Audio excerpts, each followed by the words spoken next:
Us saludem en aquest espai de l'entrevista de Penedès Televisió, avui desplaçats al Casal Popular La Garalda, aquí a Vilafranca, un indret on fa uns dies tenia lloc un acte organitzat per Amnistia Internacional a l'Alt Penedès per parlar dels drets de les dones en un indret molt concret del món com és Colòmbia. El títol de l'acte era "Alçar la veu no és un delicte, les dones han de poder portar i exercir els seus drets a Colòmbia". Una de les participants ens acompaña en aquest espai de l'entrevista, es la Manuela Bedoya. Manuela, bienvenida. Gracias por acompañarnos. Buenas. Estuvisteis aquí en Vilafranca para hablar de los derechos de la mujer en Colombia y tú justamente eres una persona que ha padecido el ejercicio abrupto de la policía y del gobierno de Colombia contra, de hecho, el derecho a manifestarse, ¿no?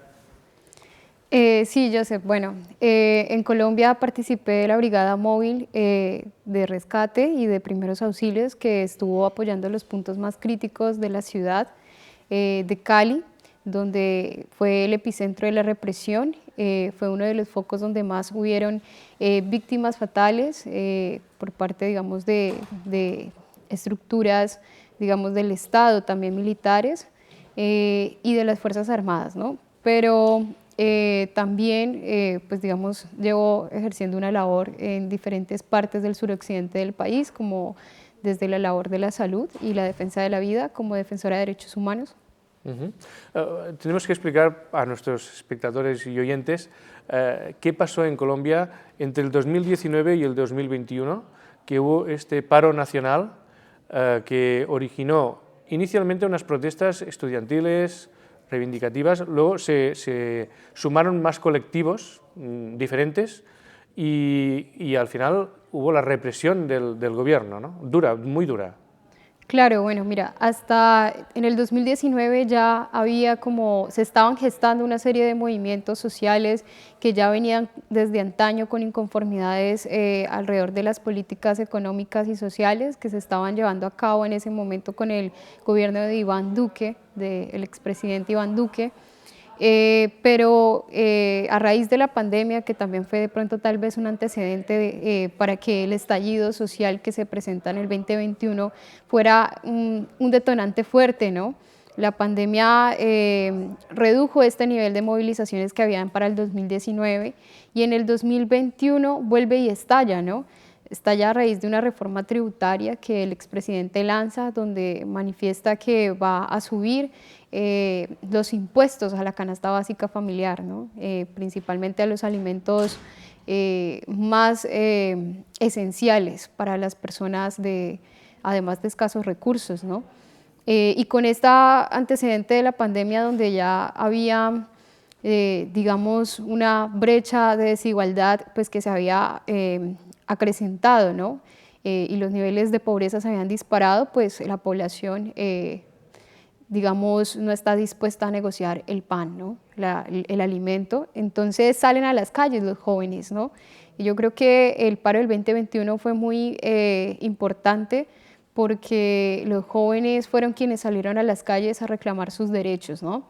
Y bueno, hubo una respuesta por parte del gobierno donde hubo muchísima represión. Al momento, al día de hoy, hay por lo menos unos 350 jóvenes que siguen como presos políticos en las cárceles de Colombia y que no se han podido como volver, digamos, a retornar a la libertad, ¿no? Eso entre por lo menos alrededor de unas 100 víctimas letales, jóvenes que fueron asesinados en el marco del estallido social y que hoy muchos de estos casos siguen impunes, ¿no? Muy pocos han sido llevados ante un tribunal y bueno, esto es como un llamado a que no quede tampoco en una cifra, ¿no? Que se le dé nombre a estos números, estas 100 personas que hoy no están y bueno, es como un poquito lo que sucedió. Cuando sucedió esto, tú sigues siendo joven ahora, pero eras más joven todavía, eras una de los jóvenes que salían a la calle a reivindicar los derechos y sobre todo también incluso a reivindicar, ya que había esta reforma tributaria, la comida, ¿no? El pan de cada día, por decirlo de algún modo, ¿no? Claro, bueno, yo personalmente, bueno, soy muy orgullosa de decir que soy de la Universidad del Valle, de la universidad pública, y siempre ha sido un espacio reivindicativo, ¿no? Decimos que Univalle es un territorio de resistencia y es una universidad muy combativa porque siempre ha alzado la voz ante cualquier violación, digamos, de los derechos fundamentales, siempre ha sido una lucha histórica, la del movimiento estudiantil, ¿no? Por el derecho a la educación. Y en este caso, pues la mayoría de estos jóvenes que además provienen de las zonas también más periféricas de la ciudad, o muchos incluso son foráneos, ¿no? De zonas rurales. Al ser la universidad pública, pues además hay como unos niveles de empatía muchos más amplios, ¿no? Creo que yo como estudiante, también como parte de la Brigada de Salud, salí a las calles con mis compañeros y compañeras a prestar un poco, digamos, del conocimiento que teníamos en ese momento. Fue algo completamente voluntario, pero también, digamos, muy organizado, ¿no? Había toda una organización, el estallido social generó una reconstrucción también del tejido social que se había en algún momento perdido, ¿no? En los barrios, y que se pierde todos los días en las ciudades, ¿no? En las grandes ciudades y en las grandes capitales. Y de un momento a otro empiezan a llegar ayudas humanitarias, empiezan médicos, enfermeros de los hospitales también a salir de turno, a volver a estos puntos de atención, a ayudar no solamente a asistir, sino también a formar aún más a los estudiantes de, digamos, de enfermería o de medicina que estaban acompañando, digamos, asistiendo a la cantidad, a los centenares de heridos que habían todos los días. Y fueron momentos muy críticos, ¿no? Tanto para el personal de salud como para el personal de derechos humanos y también para los periodistas, por ejemplo, ¿no? Creo que habían diferentes ejes de, digamos, de cubrimiento, ¿no? De este estallido. La solidaridad fue enorme en los barrios, en las casas, salían de repente de las casas las madres a entregar alimento para llenar esa olla, ¿no? Que se ponían los puntos de resistencia. También hubieron procesos de pedagogía, ¿no? Comunitaria, procesos bien interesantes donde lugares a los que tal vez no había suficiente acceso a una biblioteca comunitaria o a un libro, pues de repente estos CAIs de las policías se volvieron espacios, ¿no? De conocimiento y fue algo bien interesante. La verdad es que se podría hablar de muchas cosas dolorosas que sucedieron, pero también es verdad que fue un espacio para encontrarnos nuevamente como procesos sociales y como la base, ¿no? También. ¿Cuál fue tu función? Estabas en una brigada de salud. ¿Qué hacían las brigadas de salud en todo este enrollo?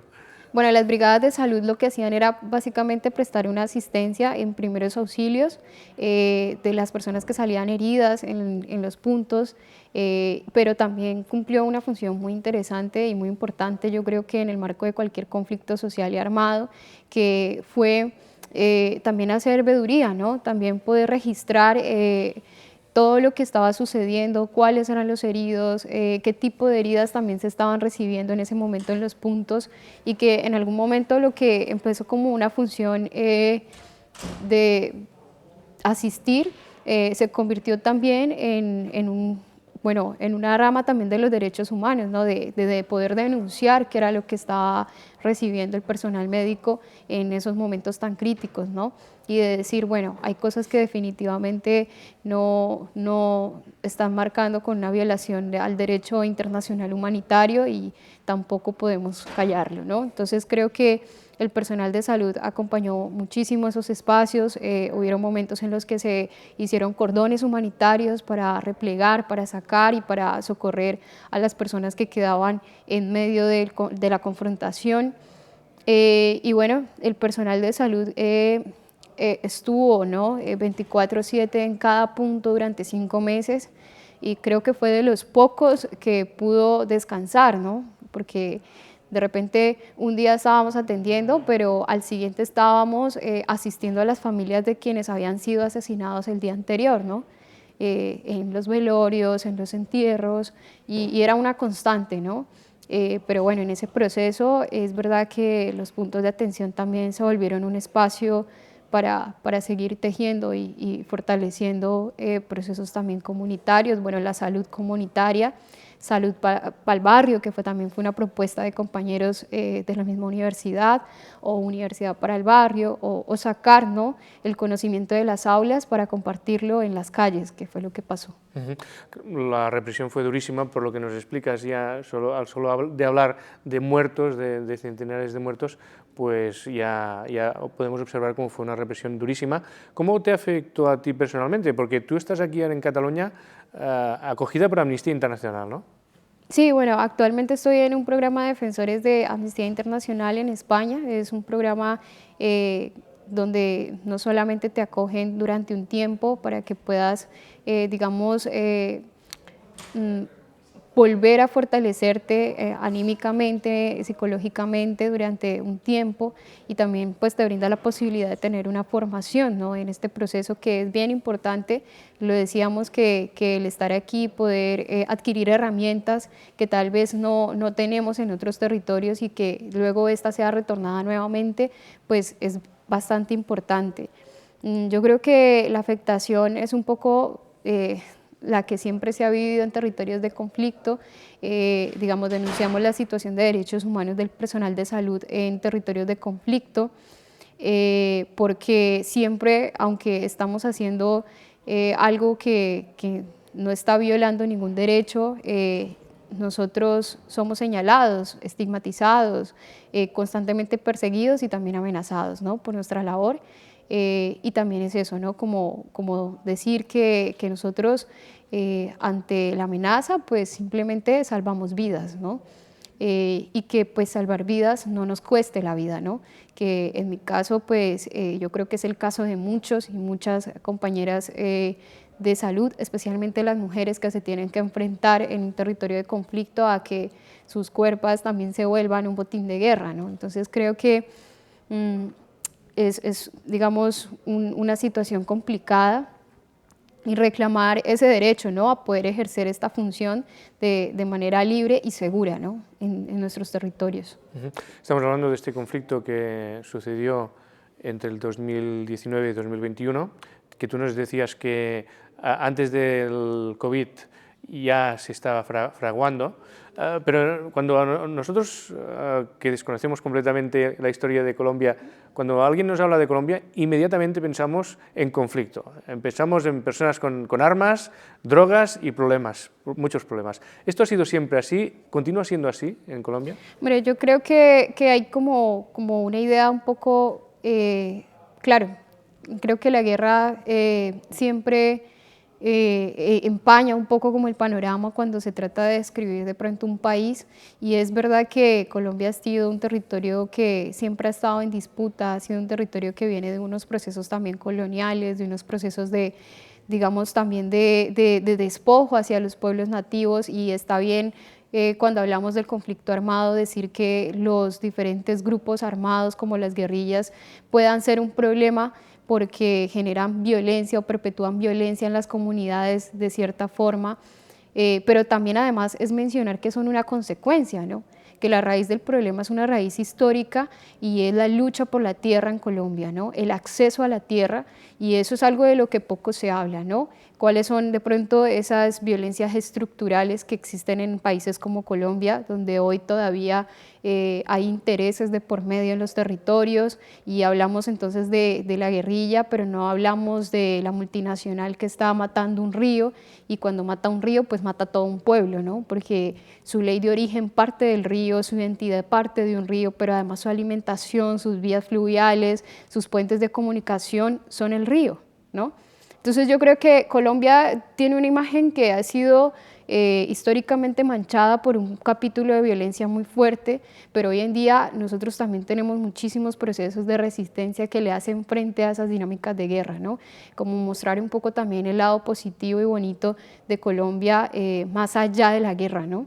Más allá y creo que eso es un poco lo que los jóvenes reclaman hoy en día en Colombia, ¿no? Colombia es un país hermoso, Colombia es un país que tiene muchísima biodiversidad, que tenemos parte del pulmón del mundo, tenemos ríos, páramos, desiertos, pero que lastimosamente se ve ensañado, ¿no?, como se ve desangrado por la guerra.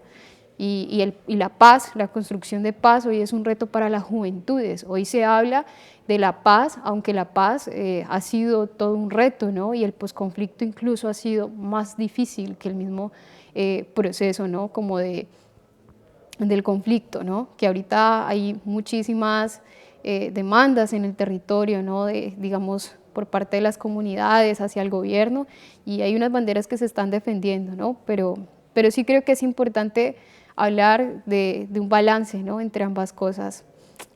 Tal vez el panorama a veces no sea muy alentador, pero hay procesos bien interesantes, bien bonitos alrededor de esto. De los hechos de 2021, ¿se está haciendo justicia o la justicia actúa frente al presidente, que en definitiva fue quien dio la orden final de actuar de esta manera tan violenta?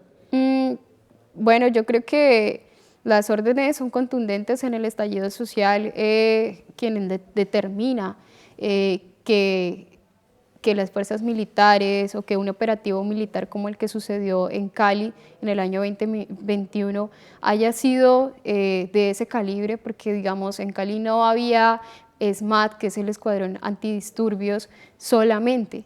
En Cali estuvo el GOES, que son las fuerzas especiales. El ejército, vamos. Ni siquiera es el ejército, es una fuerza especial del ejército, combatiendo a jóvenes que tenían tirachinas, que tenían piedras, que tenían ondas. Entonces yo creo que el operativo que hubo fue un operativo que no le mandaron a una guerrilla, a un grupo paramilitar, a un grupo armado, le mandaron esto a jóvenes de los barrios. Y esas decisiones políticas evidentemente se tienen que tomar desde los entes territoriales y gubernamentales. No hay forma de que hayan replegado un operativo tan grande porque sí. Y yo creo que esa es una responsabilidad política que hoy en día pues, se tiene que transitar para reconocer que hubo, digamos, ensañamiento, ¿no? Hacia los procesos de protesta y de manifestación en Cali y en todo el país, ¿no? Porque no solamente fue Cali quien salió a las calles, ¿no? Fue un paro nacional. Pero en este momento, claro, hay un tema con la Fiscalía, y aunque el gobierno pues esté lanzando propuestas para poder, por ejemplo, en el caso de los jóvenes que son presos políticos en este momento puedan ser liberados, pues es verdad que también los medios de comunicación se ensañan, ¿no? En constantemente criminalizar la protesta social, ¿no? Estos jóvenes que son vándalos, que son tildados de terroristas, ¿no? Que es un término completamente deshumanizante, ¿no? Para pues, una persona que sale a reclamar un derecho, ¿no? Entonces creo que se están haciendo intentos desde diferentes lados, pero realmente es algo muy difícil. Sin embargo, se sigue caminando y voluntad por parte del gobierno parece que hubiera, porque recordar que hoy en día pues igual el resultado de estas manifestaciones también es que los jóvenes hayan salido a votar, ¿no? Y no se hayan quedado solamente en las calles, sino que de las calles hayan ido a las urnas, ¿no? Pero de ahí a que se camine la verdad, yo creo que es todo otro proceso. Tiene que pasar más tiempo. Sí. Bueno, estamos hablando de esta situación que claro, a nosotros nos queda lejos físicamente y también informativamente, podríamos decir, porque aquí la verdad es que no llegó mucha información del conflicto, ¿no? Tú que lo conociste en propia piel y lo viviste, estando ahora aquí, ¿qué te llama la atención de la sociedad catalana o del Estado español en cuanto a la política? Porque hablabas tú de considerar terrorismo las manifestaciones de los jóvenes, ahora también se está hablando aquí de que terrorismo fueron las manifestaciones aquí en Cataluña, ¿no? Reivindicando la independencia en este caso. Claro, bueno, yo creo que bueno, sobre el panorama de pronto en Cataluña, yo hablando de pronto desde lo que he podido conocer, ¿no? Porque creo que este proceso de haber salido también te amplía, ¿no? El panorama y te da esa mirada un poco más global, ¿no? De lo que está pasando por fuera, y fue encontrarse con un montón de gente que también estaba resistiendo y que aunque las luchas tal vez parecieran lejanas, cuando nos miramos y decimos, bueno, claro, acá los jóvenes me decían, nosotros también reclamamos el derecho a la vivienda, ¿no? Porque es un problema para la juventud en España, entonces ahorita acceder a una vivienda, a un techo, y cada vez hay más, digamos, dificultades y nosotros entonces hablamos del acceso a la tierra también, y la gente de las periferias urbanas habla del acceso a la vivienda en las ciudades, ¿no? Pues no terminan siendo luchas no muy lejanas, ¿no?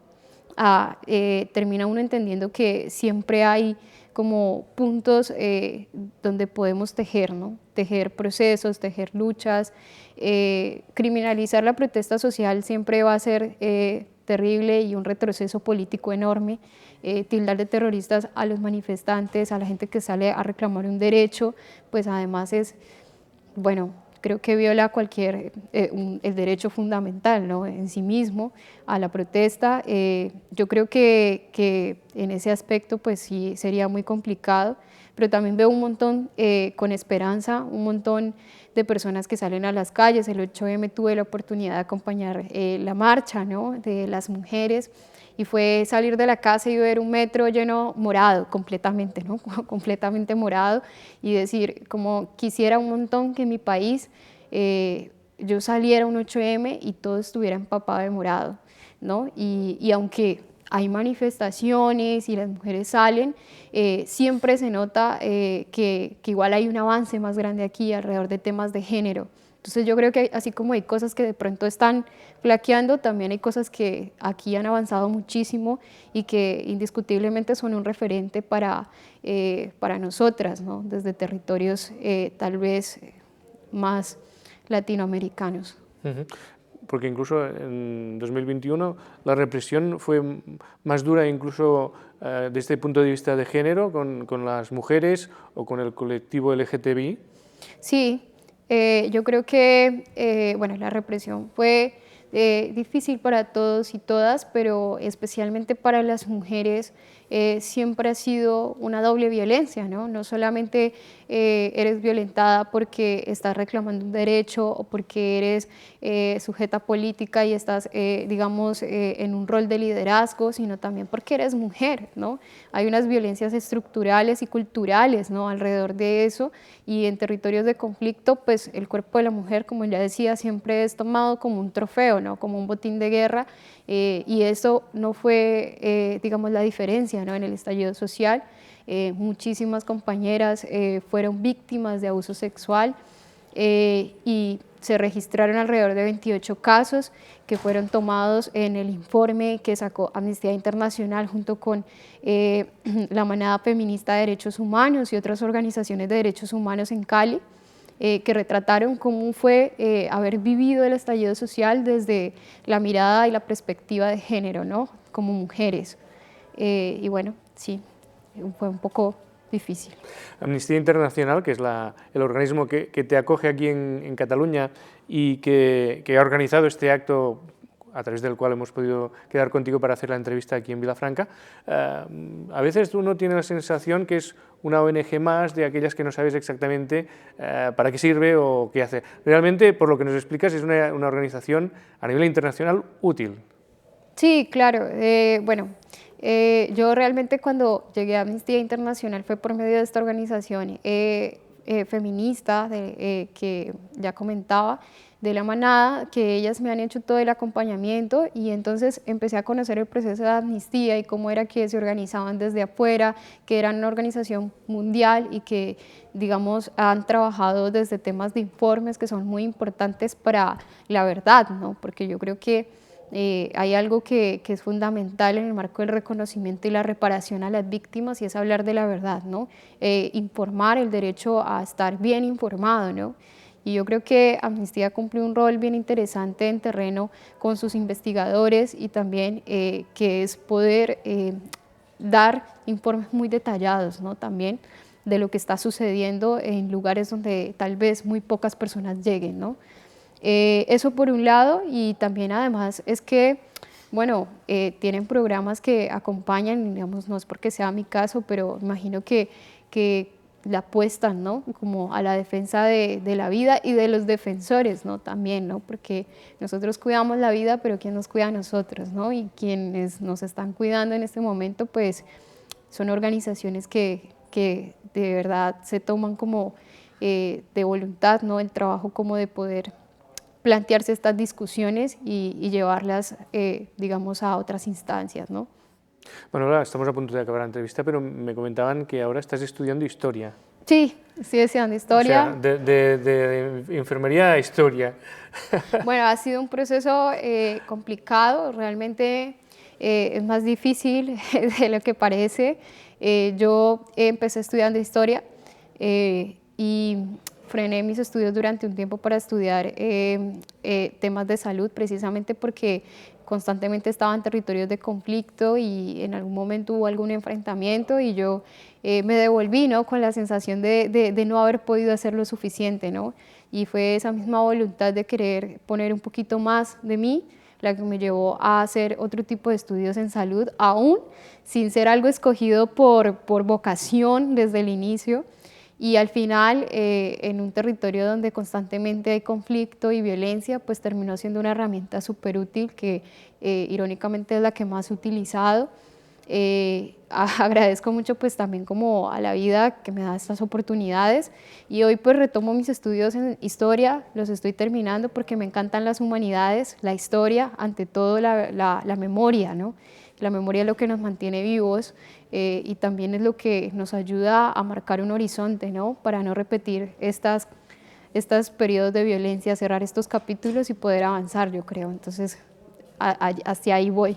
Nosotros estamos encantados de que puedas ir hacia ahí, hacia acabar estos estudios de historia y hacer lo que realmente te gusta. Gràcies per acompanyar-nos. Muchas gracias. I nosaltres que deixem aquí l'espai de l'entrevista per avui i tornem la propera setmana amb un altre convidat o convidada. Que passeu molt bon dia. Adéu-siau.